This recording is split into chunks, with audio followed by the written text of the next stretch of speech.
Good morning. Today I want to talk to you about being able to do real estate photography with just your cell phone.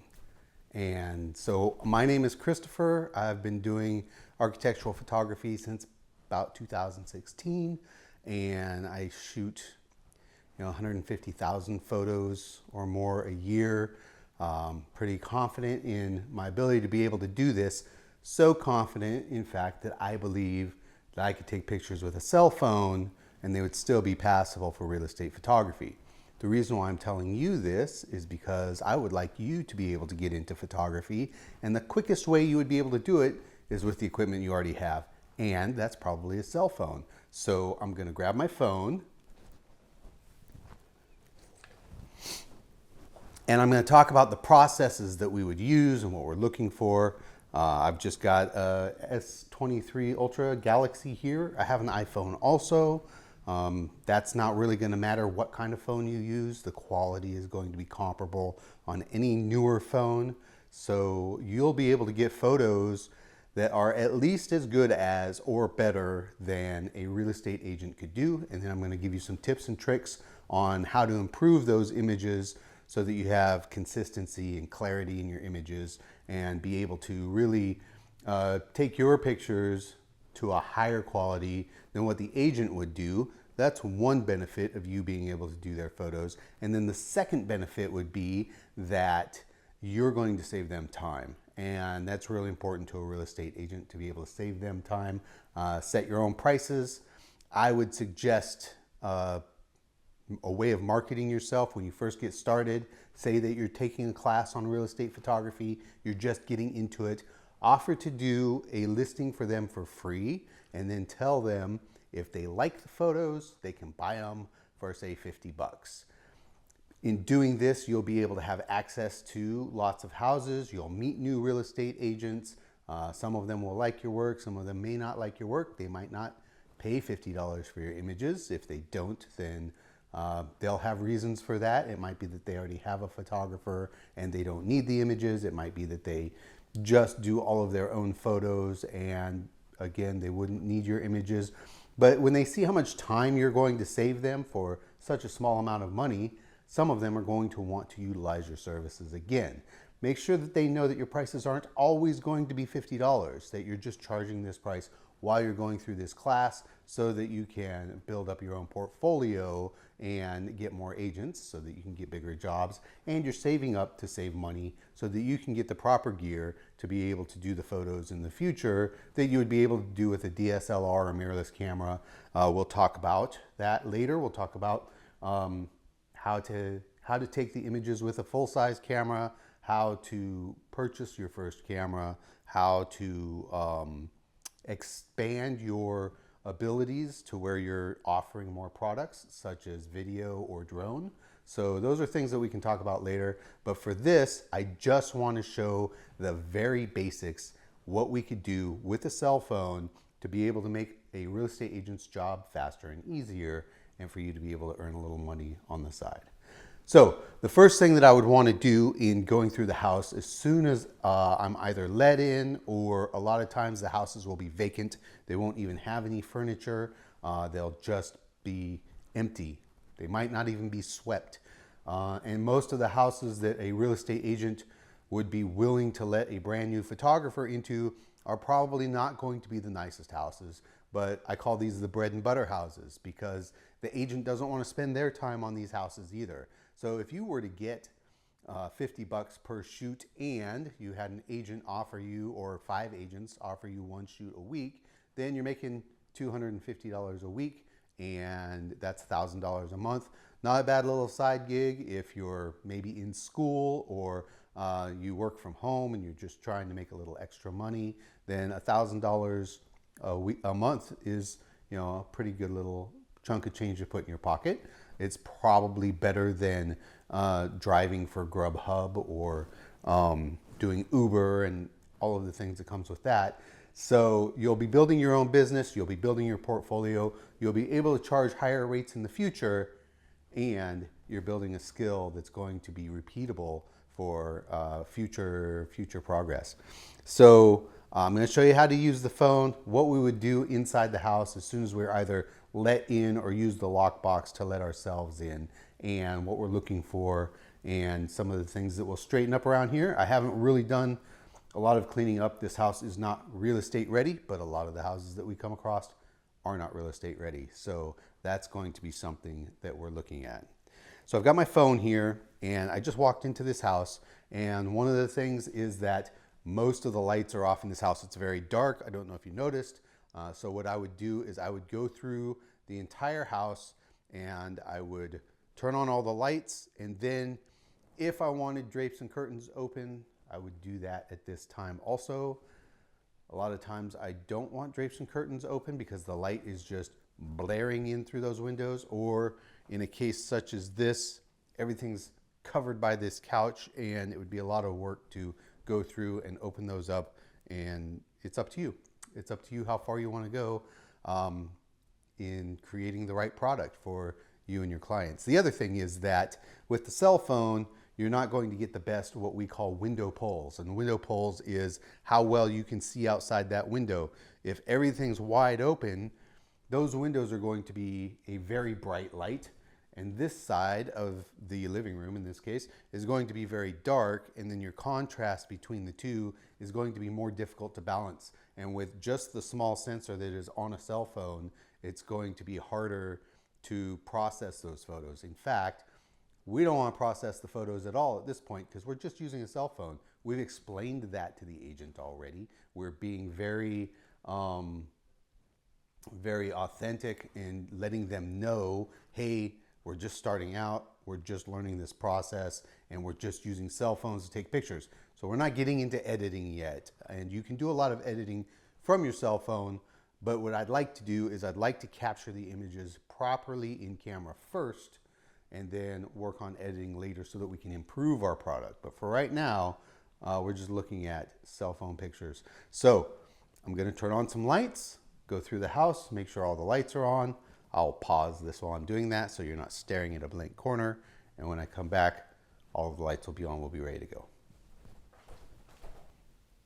All right, I'm going through the house. I'm turning on some lights, and I play this thing I call the light switch game. You have to flip all of the switches to find out where all the lights are at. I don't know if you saw that, but when I turned this off, this back here is very blue, and this over here is kind of reddish, or what we call magenta. But as soon as I turn that light on, it hides all that blue and everything becomes one color. So that's one reason why we would want to have all of the lights on. It creates what's called mixed lighting. So these lights up here in these, we call those can lights. Those are true white can lights. Some houses will have yellow lights. Some houses will have old incandescent lights, and you might come across fluorescent lighting. All of these lights create a different color. But when you're fighting against the sun and you get that blue in the background, that makes it even more challenging to balance the light once you have taken the photos. And also, I noticed that this door is open just a little bit. This is the pantry. We don't need to see inside the pantry, so I'm just gonna close that all the way. I want everything to be as ready as it can possibly be. Here's our kitchen, and there's a bunch of towels hanging on the door. I would hide those towels.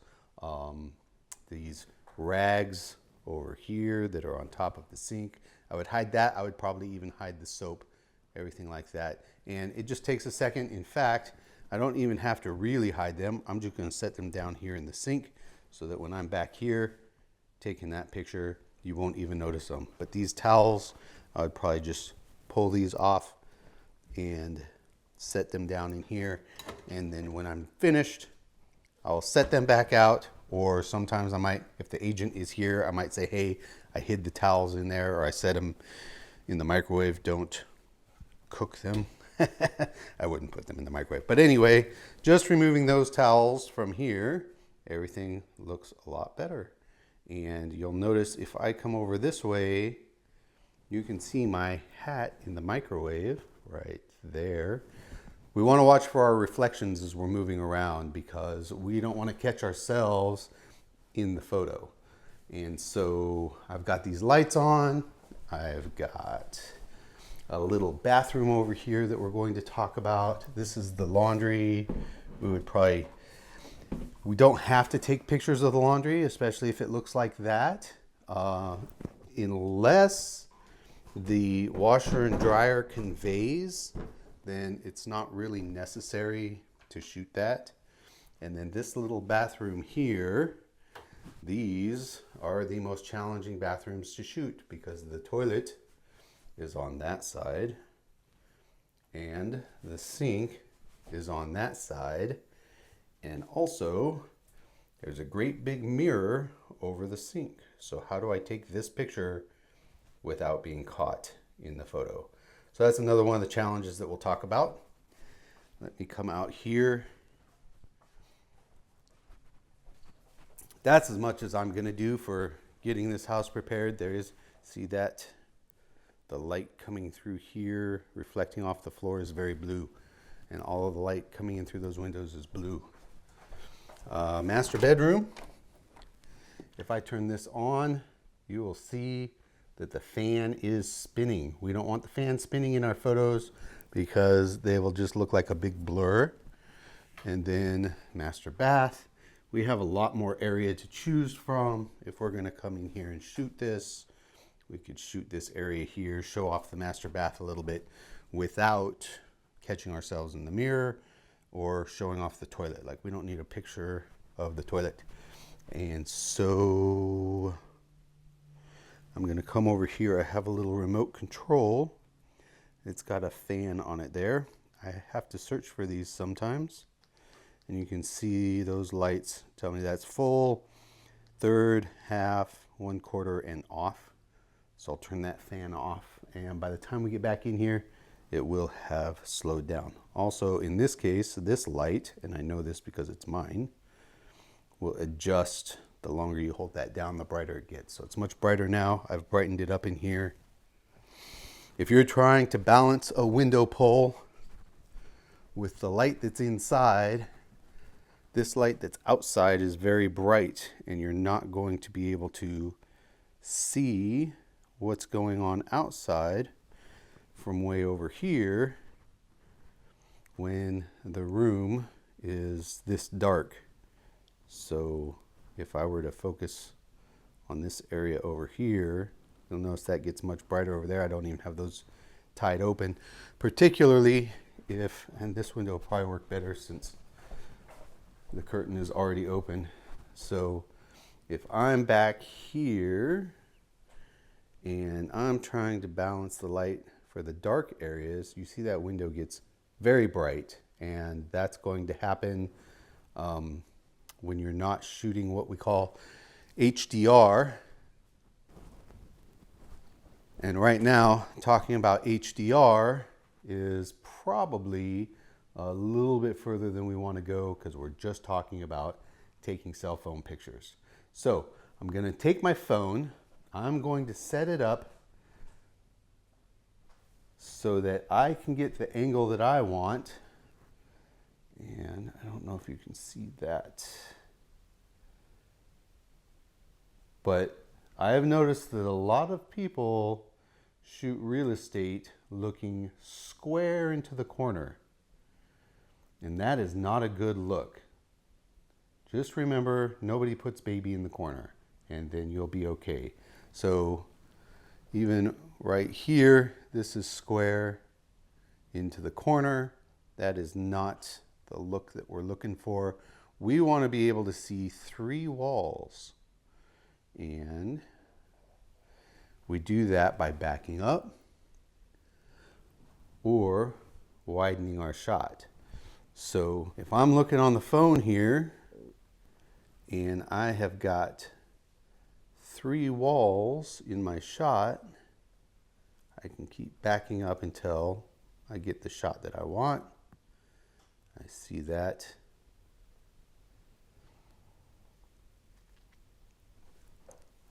Come in a little bit further. I'll take this picture and then I'll share it with you. Now, I don't know if you saw this, but as I'm holding it, I am holding it in a very specific manner so that it is just below, like it's chest height. It's just below my chin. I'll hold it in this position every single time. And also, let me come over here if I can show you this.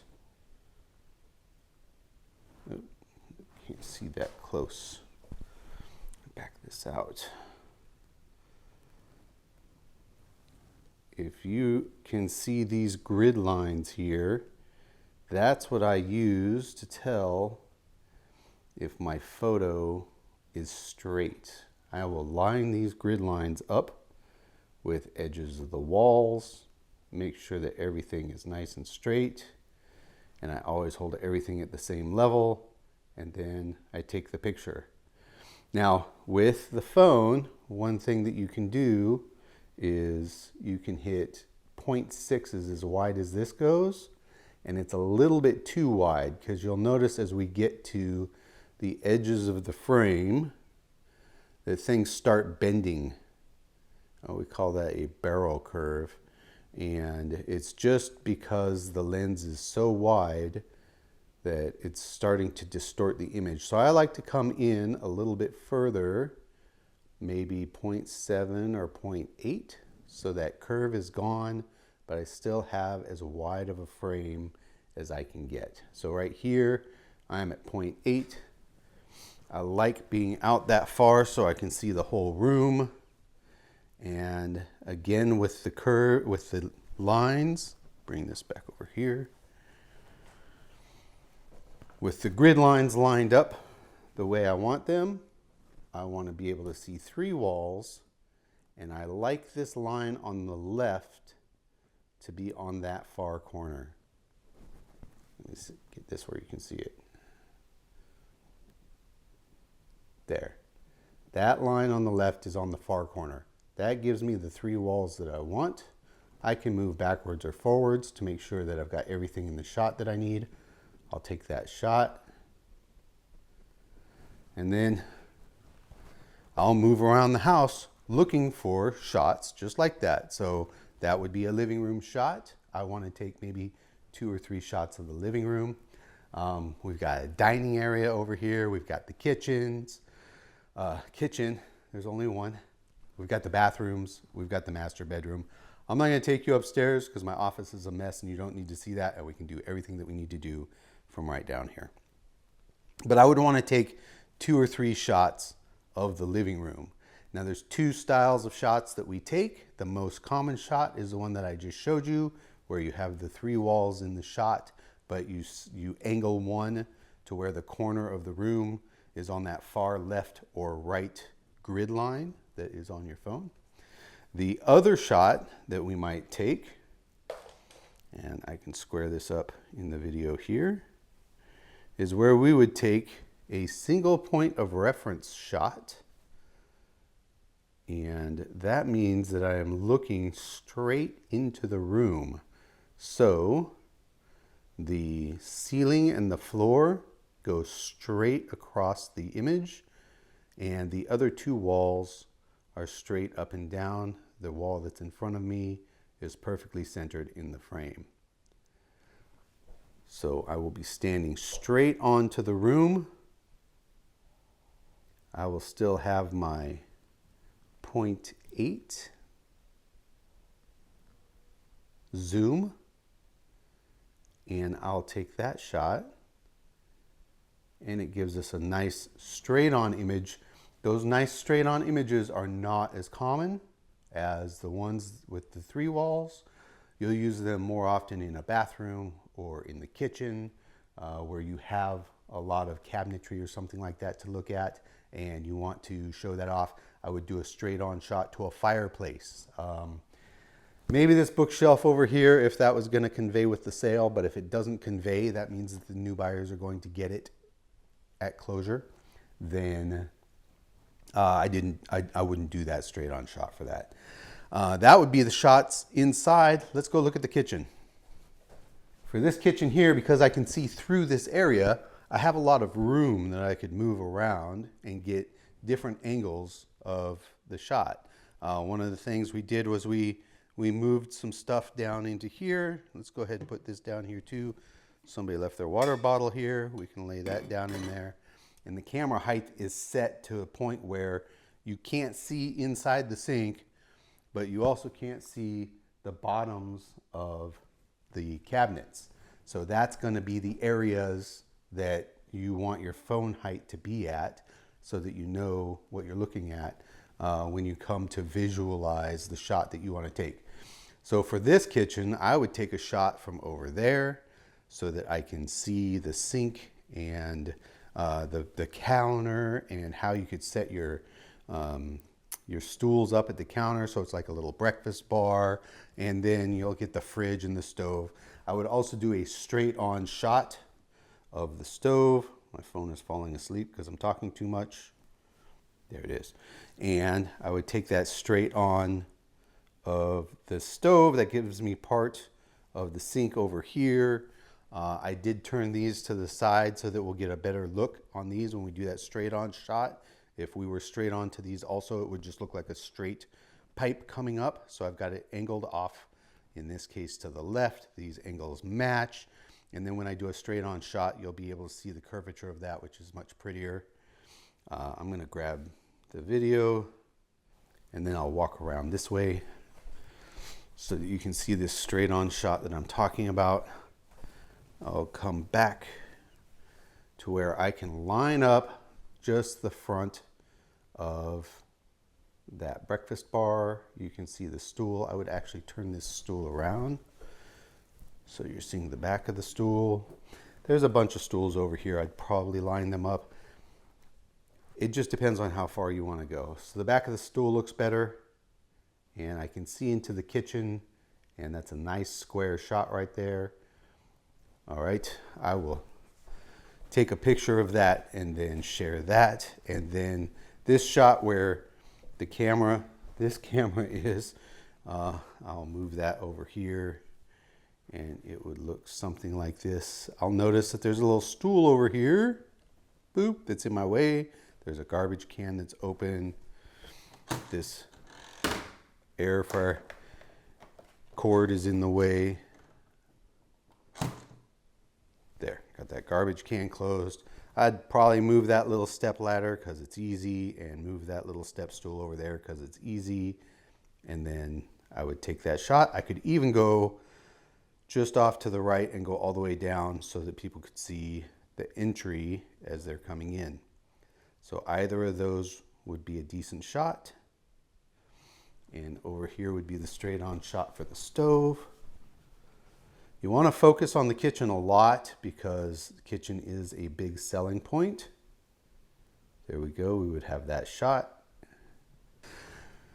And that's basically it for the interior of the house. We'll go to the outside and we'll look at some of the angles that we would take from the outside as well. You should get around 25 photos out of this. You're going to do 2 to 4 images of the living room, 2 to 4 images of the kitchen, 2 to 4 images of the dining area, and 2 to 4 images of the master suite or the primary bedroom. So that would be 16 photos just in that. And then if you've got 3 images of the outside, 2 of the front, 1 of the back, depending on how much stuff there is out there, or if there's a swimming pool, obviously you want to focus on something that is special like that. If there's a hot tub, obviously, that conveys, then you would want to share that as well. So you might have a lot more images of the exterior because you're not doing drone yet. You're not going to have any aerials, so you don't have to worry about that. But I would take an angle of each side of the front and then 1 straight on of the front, and we'll show that in a little bit. And then I would do maybe 2 in the back. So let's say that's 5 images. Add that to the 6 images that we had already. That's 21 images. And if you had 4 more specialty images, second, third, fourth bedroom, or another bathroom. This house has 2.5 baths. So we would do the upstairs bath and the downstairs bath. So expect 25 to 35 shots per house. Now we were talking about doing 5 houses a week. If you're just using your cell phone, that could easily be 5 houses a day. So now instead of making $250 a week, you're making $250 a day. That's a very feasible to be able to shoot that many images in a house and be able to go from house to house, so long as you set your limits for your agents to say, hey, I don't go over 50 miles, so you can set up your times. And there is apps that you can use for this, but when you're just getting started right now, all we're talking about is using your cell phone. So let's go outside and let's look at some of the images. Why am I getting so close to the camera? Let's go outside and let's look at some of the images that we would shoot from out there. And I'll just use the cell phone for this. All right, I'm outside the house here. I've got my cell phone. We're gonna take some pictures of the outside of the house. I had said I was just going to use my cell phone to show you this, but I wanted to be able to talk to you for a little bit too, because there's a couple of different things that we would do outside. For one thing, we're not necessarily going to want all of our shots to be at this height when we are shooting outside, because the house might be very tall. In fact, you might see we've got this sloping driveway out here, and that's going to put me much lower than the house is. So we still want all of our angles to be perfectly straight, and we want this phone to be perfectly level when we're taking that shot. So we don't want to tip up and look at the house like this. It's one of the most rookie mistakes we can make, is to have the angles in our image converge together at the top by angling our camera up like that. So we either need to get back far enough away that we can see the top of the house, then maybe we can crop in from the bottom. We'll talk about that after. We could go a little wider, but what's interesting with being outside is we can get so far away that we could actually come in a little bit closer too. So we might not want to be at, on this phone says 1x, and then the next is a 3x zoom.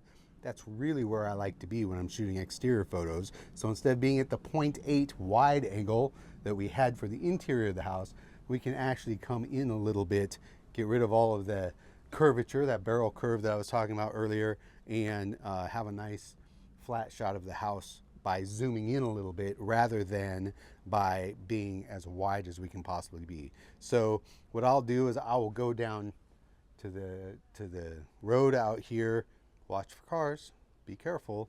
I'll do an angle from each side of the house, and I'll do one straight on. So I'm going to be recording video on the phone so that you can see where I'll be at, and then I'll take the pictures and share them later. The camera up here on the doorstep is going to be in the shot, but this is just for edification, and education, not for delivery purposes.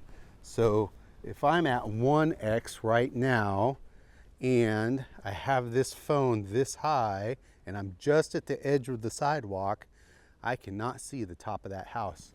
It's all the way up there. Now you'll notice if I tip it up like this, that the sides of the house look like they are bending in at the top.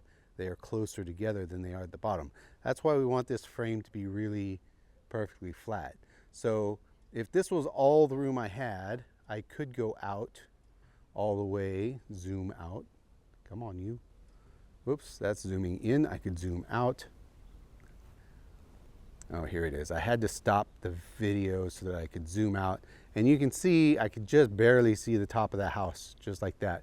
Now I can lift the camera up, straight up over my head, and get that yard and get the top of the house in there. Or I can simply back up. So I'm going to turn around, make sure there's no traffic, cross the street to the other side, and take a look at that house again. Now I'm way too wide. Like I can see like a mile above the house and the neighbors. It's not necessarily a bad shot to have the entire neighborhood, but in this case, we're just focusing on the house. So I can zoom in, and I'm holding this up just about forehead height. I could come a little bit higher, but I just want to make sure that everything is perfectly level, and that is the shot that I would take for the front of the house. That's the front elevation. I will also walk over to one side so that we can see the side yard and the side of the house. Somebody tried to sell me a house in Pennsylvania a long time ago, and there were no pictures of the side of the house, and the side had no covering on it whatsoever. There was no vinyl, there was no wood, it was just tar paper on the outside. I did not buy that house, and it was not properly represented. Our goal here is to properly represent the houses that we are taking pictures of so that people will know what they're buying before they get there. That makes our job easy because we don't have to change anything. It makes the agent's job easier because they're properly representing the house.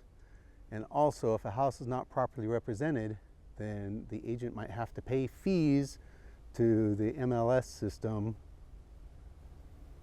All right, now that would be my other angle of the house. It's a shame that that car is there, but that's what we have access to. If I zoomed back out, I could walk in front of this car, and if I get just past the car over here, I can still see the whole house, the whole edge. I could even come in a little bit here. I might even be able to get just past that sign. By just moving a little bit, you can choose what's in the frame. That's the shot that I would use for this house. All right, so we've got the straight on and 2 angles from the front of the house. That would be our 3 exterior photos. And also I would go out to the back and take 2 photos from the back so that we can see what the backyard looks like. All right, here's the jungle that is our backyard. There's not a whole lot to look at out here. Some backyards have barbecues built in and swimming pools and hot tubs, and you know, it's a real oasis. We have some gardens that are kind of nice. They give us some food in throughout the year, but most people aren't going to keep a garden when they move into a new house anyway, so it's not really a selling point. All we need to do is get a shot or 2 from the backyard. So it could be either a shot like this. There will definitely be a shot like this that is showing the house. So maybe 1 angle from each side. You could do a straight on just like we did in the front if you like. And that's going to show both sides of the house.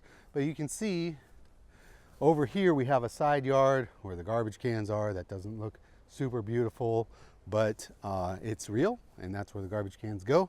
And then over on the other side, you can see that the fence just kind of stops right there at the edge of the house. So there's no big side yard to show off from that side. So that's why I chose this corner to create the video in and kind of show off the whole house. One thing that you can see that is a selling point from this side of the house is that there are solar panels on this house, and we're grateful for that. So I would just take 2 shots. I would take one from this corner, and then either one that is straight on, or one from that corner, or maybe take all 3. So I'll take these now. Yeah, I am just at 1x for this shot. Everything looks nice right there. I can come over here, grab one that is straight on. I want to be dead center. There we go. And then walk over. We don't have a dog, but in most houses, the backyard is also where the dog plays.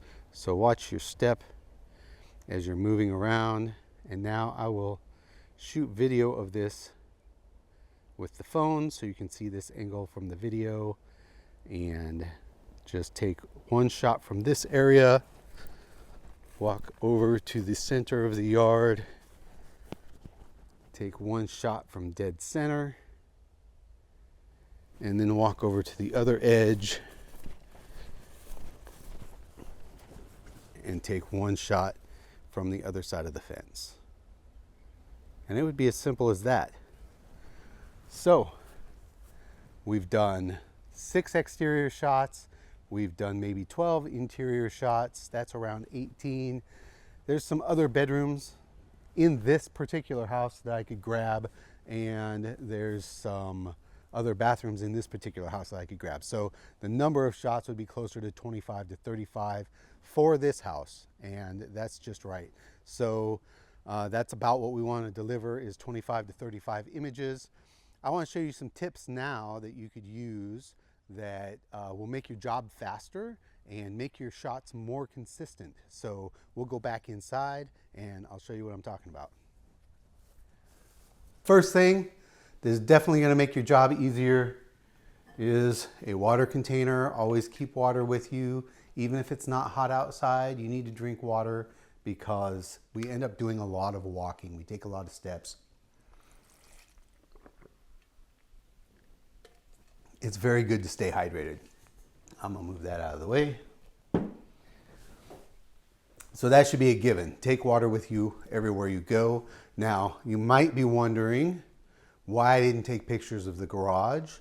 Most of the time, I don't take pictures of the garage because you can already see the garage from the outside. So anybody that's looking at the photos knows that there's a garage.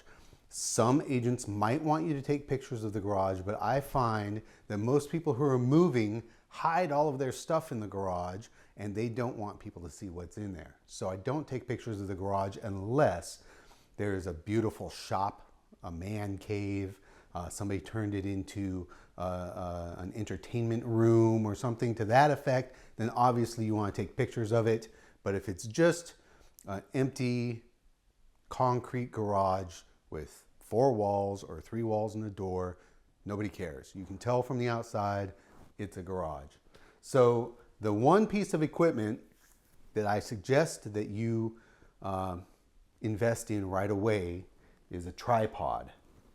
Now this particular tripod I got from a company called Matterport, and then I got a normal phone holder which just expands to hold my phone. Super simple, and this thing will fold up until it is really tiny and it will stay in my car. I've actually used this as a backup tripod. In fact, that little neck even goes all the way down. There it goes. There. I mean, really, you can pick these up at a garage sale for $5. You can find cheap tripods anywhere. Later, when we start talking about real gear, advancing your equipment, then we will talk about what you want to look for in a tripod. But right now, all you're looking for is cheap. You want something that has 3 legs on it that goes about chest height once it's totally extended. The area that I was talking about where we were holding the phone, so that you're above the sink, but you can't see the bottoms of the cupboards. Now, this came from Matterport. Matterport is a system that allows you to take 360 videos of the interior of a house. So the good thing about having this is that if I wanted to use my cell phone to take 360 photos, this is already part of that kit and I would be able to do it. So that would be another product that you could add in the future without having to buy any extra gear. But all I did was took this tripod and then I added a typical phone holder to the top. There we go, just screw that on. What I like about this particular tripod is if I get into a bathroom where the sinks are lower, I can lower that head just a little bit and it'll be at the length, the height that I need it to be, or I can lift it all the way up. This is going to be the spot where you take all of your images from, and this happens to have a nice swivel head on it, but you just want everything to be perfectly level. So if I put my phone in here, let's go ahead and turn it on and pop that in there. I can adjust this by using the level that's built into the phone and the grid lines to make sure that everything is perfectly level. And then once I have this lined up, I can just go from spot to spot to spot in the house, take the picture, move to the next spot, take the picture, move to the next spot, take the picture. Now my phone battery is getting low. That's something that you're going to have to be considering as well, because as you go from house to house, you're only using your phone. So you either need to keep it charged in between shoots, or you need to keep, and you should also keep exterior phone charger or battery bank with you so that you can do that. But all I need to do is have this on photo. I've got it set to my 0.8 where I like my zoom angle to be, and then I can walk from here, boom, take a picture, move it over here, boom, take a picture, and I can knock a house out half an hour, maybe half an hour it would take, depending on how many lights there are, how long it takes you to do your pre-tour, and then you can just go through and take the images. So I will do a really quick video of me just walking through, taking the shots here in the living room and in the kitchen. I'll set this camera way over there so you can get an idea of how long it would take me with the tripod to actually take the images. And the great thing about the tripod is every one of my images is going to be taken from exactly this height, so that adds to the consistency of your photos, which is already going to be better than anything that your real estate agents are doing. So I'm going to move this camera all the way over in the corner over here so you can see the whole room. I'll come in through the front door. I'll take my pictures in the kitchen, take my picture of the dining area, take my pictures in the living room. You can see how fast this goes. So here I am. I just walked in the front door. I'm walking to the kitchen. I want this straight on shot. Set my tripod down, make sure that everything is square, take a photo. Come over here to this side of the kitchen. I wanted to get that whole front door shot in there, right there, take the photo. I did like this straight on shot, coming from here, looking over the breakfast bar. Move that chair back out of the way real quick. I'm here, I could come a little closer. Right there, everything's nice and level. Take a photo. I want to get a shot of this breakfast nook dining area. Come over here. I've got my hat hanging on here. I've got my mug over there. All kinds of messiness going on.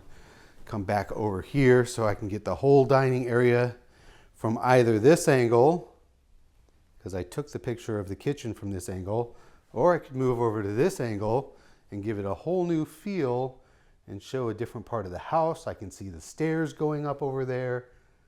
Take that photo. I'll get my straight on that I mentioned of the living room. This shows the couches, it shows the TV. I'll come over here, get my 3-wall shot that shows the whole couch and the TV. And then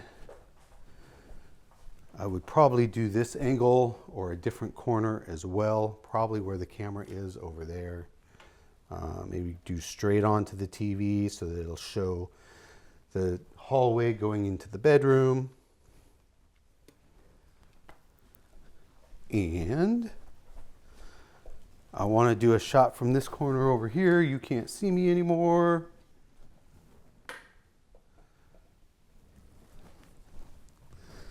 I'll just move this over here.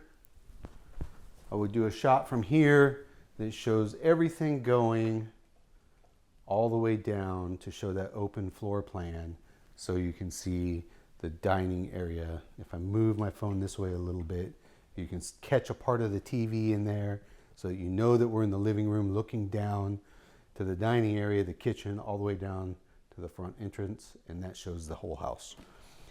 I would come into the master. I would take this wide angle shot right there.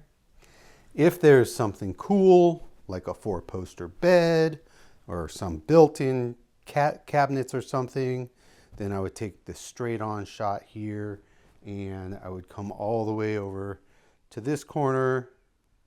If I get back far enough, I could show that it leads into the bathroom there. I'm not going to quite get that whole door and still get my 3 walls. So I'm going to focus on the 3 walls instead. And then I'll come over here to where the camera is and show that closet over there as well as the door leading into the bathroom. Now, what about walk-in closets? Some clients don't like to have their closets shown because they hide all their stuff in there, as I did today to be able to make this video for you, just being honest. And it's just a little box, right? It's just a little box of a room that's not really going to show. If they're big, huge walk-in closets, they've got built-ins, or you know, there's something special about it, absolutely take that shot. Over here is the bathroom. So here's the master, and I'm gonna have a problem with that mirror if I take it from this angle. Right there, the camera is in the mirror from here. So if I were to take this shot from here, I would also be in the mirror, and that's not very good at all. So one thing that I could do is I could move this over into the corner more. I can turn this a little bit so that I can angle it to where I can still see the sink, I can see the bathtub, everything down inside the bathroom without showing myself off in the mirror. Also, I could turn my timer on, and that way when I hit the button, I can move out of the frame so that it's not going to see me. Like at this point, if I took the picture from right here, you would still see me in the mirror even though the camera is hidden. So obviously in this case, I can just step to the side, but I could also put a 2-second timer on there, hit the button, my camera turned off again, hit the button, and it wouldn't be an issue because the camera would not be in the shot.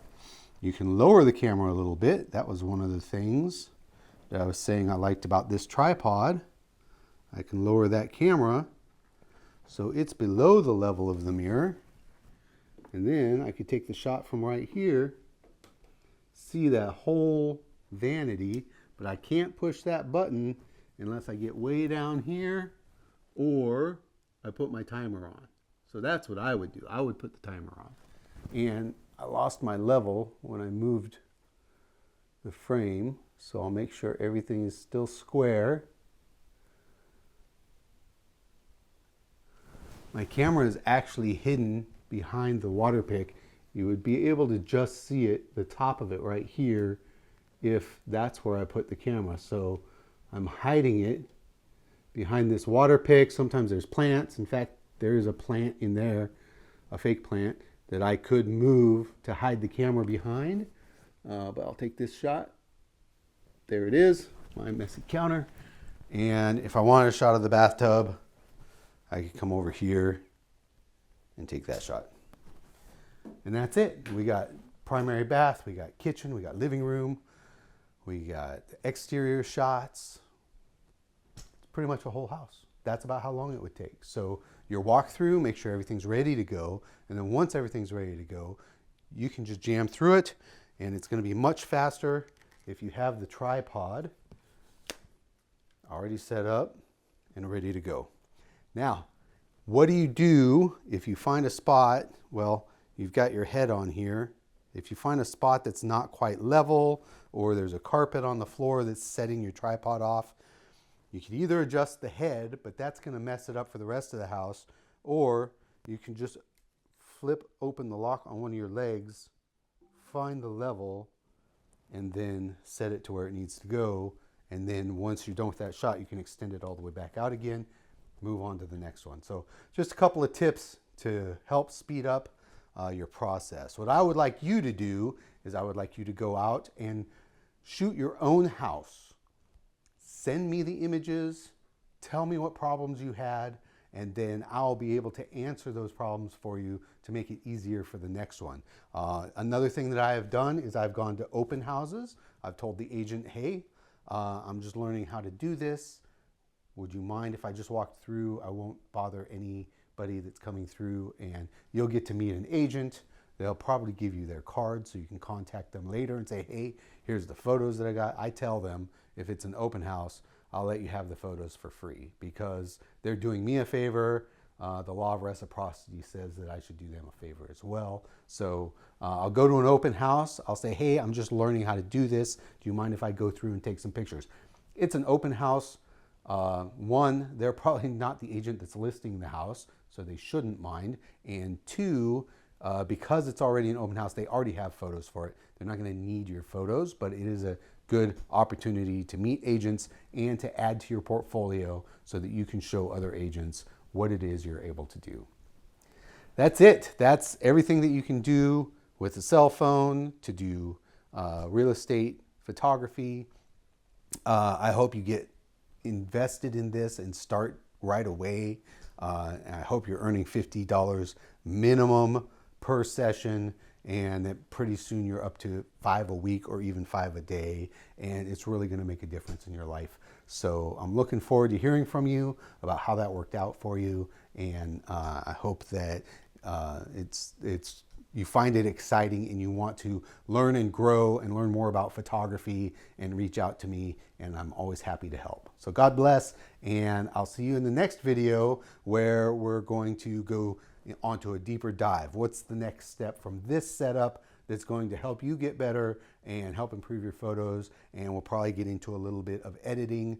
I'm also going to show you how you can deliver these images to your client when they do decide to pay you the $50. So that's going to be the next video. God bless.